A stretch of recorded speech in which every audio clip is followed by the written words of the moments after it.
mumeze neza cyane mu bice bitandukanye mugiye muherereyemo. Tugiye kubabwira rero ku makuru y'imyidagaduro ari kugenda avugwa mu Rwanda ndetse no hirya y'igihugu cy'u Rwanda. Tugiye kwigarukira ku muhanzi Sheebah Karungi aho yibarutse umwana nyuma yo kujya mu gitaramo muri Canada. Turagaruka rero ku rukundo rwa Uwicyeza Pamela ndetse na The Ben. Turaza no kugaruka ku ndirimbo Bwiza yakoranye na The Ben n'indirimbo bise Best Friend ikomeje kurebwa cyane, ndetse bakaba bakomeje n'ibikorwa by'urukundo aho bafashije abana ndetse bafasha n'abaturage bo mu karere ka Bugesera babagabira inka. Nibyo tugiye kumva mu buryo burambuye hano kuri Genius TV Vibe.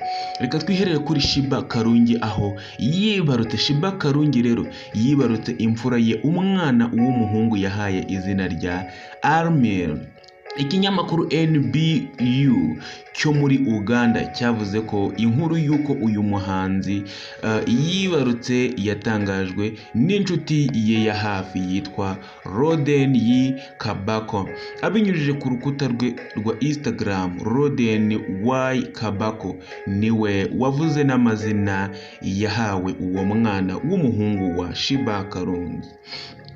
Inkuru yo kubyara kwa Sheebah Karungi byagoranye kuyimenya, byaranagoranye kugira ngo imenyekane kubera ko uyu muhanzi Sheebah Karungi amaze iminsi ari kubarizwa muri Canada, ari naho yabyariye inyuma yo kuhakorera igitaramo. Reka tugaruke rero ku rukundo rwa Uwicyeza Pamela ndetse na The Ben. The Ben rero akaba yaratangaje bwa mbere na mbere amenyana na Uwicyeza Pamela aho bahuriye, bakaba barahuriye i Nairobi muri Kenya.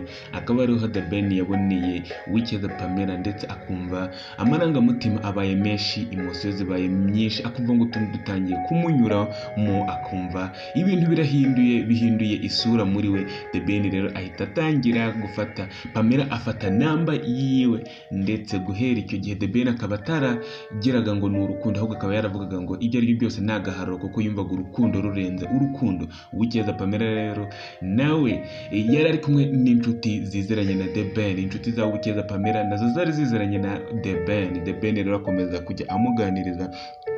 Rero bakaba baramenyanye rero mu mwaka wa 2019, baza gukora ubukwe mu mwaka wa 2023. The Ben rero BNB FM yamubajije icyo yakundiye Uwicyeza Pamela, abanamubaza icyo amukundira, aza kuvuga ko Uwicyeza Pamela agira umutima mwiza, urukundo, ndetse akaba anihangana. Reka tugaruke ku ndirimbo Best Friend. Best Friend ni indirimbo Bwiza Emerance yakoranye na The Ben. Ni indirimbo iri kugenda ikundwa cyane ndacara ku mbuga nkoranyambaga zigiye zitandukanye. Ubona ko Bwiza ari Nyarwandakazi uri kugenda ugaragara mu muziki ndetse ubirimo neza. N'umuhanzi The Ben muri iyi minsi abirimo neza nyuma yo gukora indirimbo Sikosa, agakora Preti, agakorana yakoranye na Bwiza Best Friend. Bakaba rero baranakoze igikorwa cy'urukundo aho bagabiye inka abaturage bo mu karere ka Bugesera batishoboye. Ngibyo rero nibyo biri kugenda bivugwa ku mbuga nkoranyambaga zigiye zitandukanye.